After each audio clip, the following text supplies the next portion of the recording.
레미제라블 챕터 5를 읽어보려고 해요. Love and Revolution. One evening, Katja sat in the garden, enjoying the warm breeze.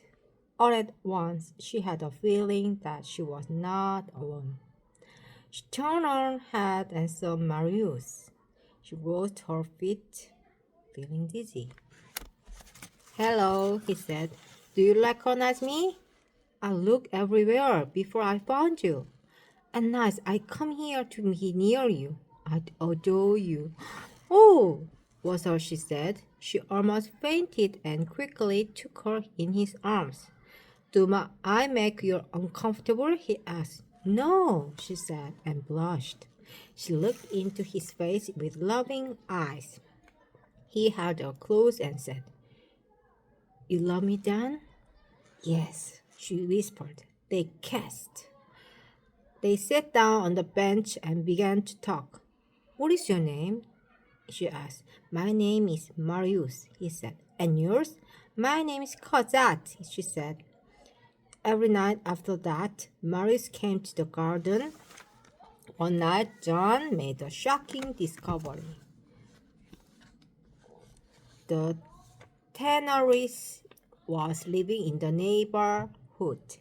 He went home and told Cosette they were moving away. When Marius next came to see Cosette, she had been crying. "What's wrong, my love?" he asked. "My father and I are moving to England," she said. "You can't leave me. I'll die if you do." The next evening, Marius visited his grandfather for the first time in 4 years. His grandfather was a royalist who had hated Marius' father because he had fought for Napoleon. After Marius' mother died in childbirth, his grandfather took Marius away from his father. The old man told Marius that his father was a bad man, and Marius believed what he said. When Marius was 17, he was called to his father's deathbed.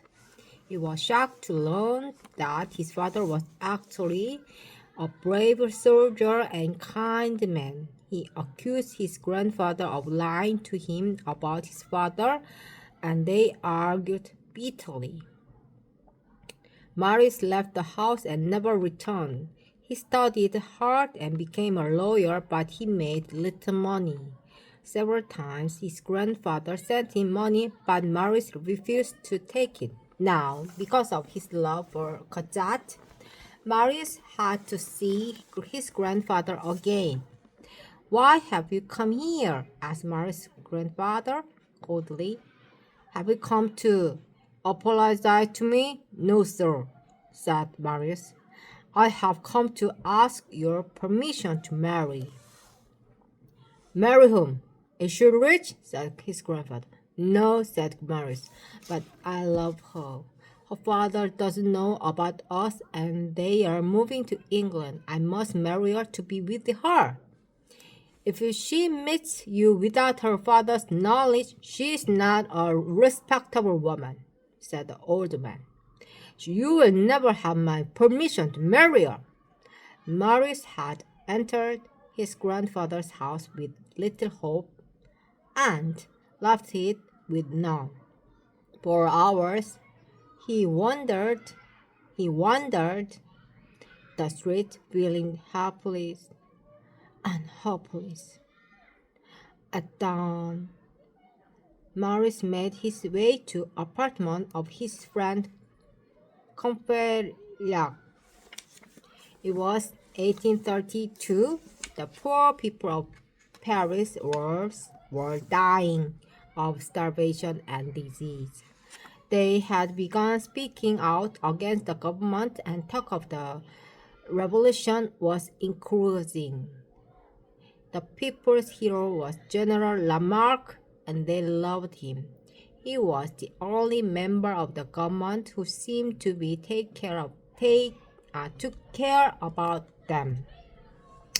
But 2 days ago he had died of the same disease that was killing the poor. And the people had lost hope.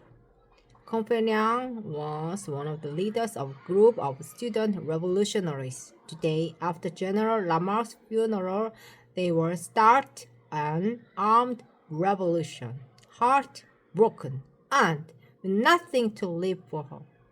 Marius decided to join them. And at Lamarck's funeral, shots were fired and uprising began. People built barricades in the street using uprooted trees, carriages, paying stones, and furniture. A crowd led by Courfeyrac built a barricade in the Rue La Chapelle. A wine shop at the end of the street was their headquarters. Marius, armed with 2 pistols, headed for the barricades. That evening, John heard a knock on the door. When he opened it, a boy gave him a letter. "This is for Cosette," he said. "It's from Marius. He's at the barricade at the Rue de la Chapelle." John opened the letter. Number 6, Rue de "My love, my grandfather will not agree to our marriage, so I have gone to join the revolution. I will die thinking of you. Remember me. I love you, Marius." John's hands shook as he read Marius' words. He realized that Cosette had been seeing Marius secretly for a moment. John was furious that she had lied to him. Then she felt a moment of joy and relief. The young man was determined to die for the revolution.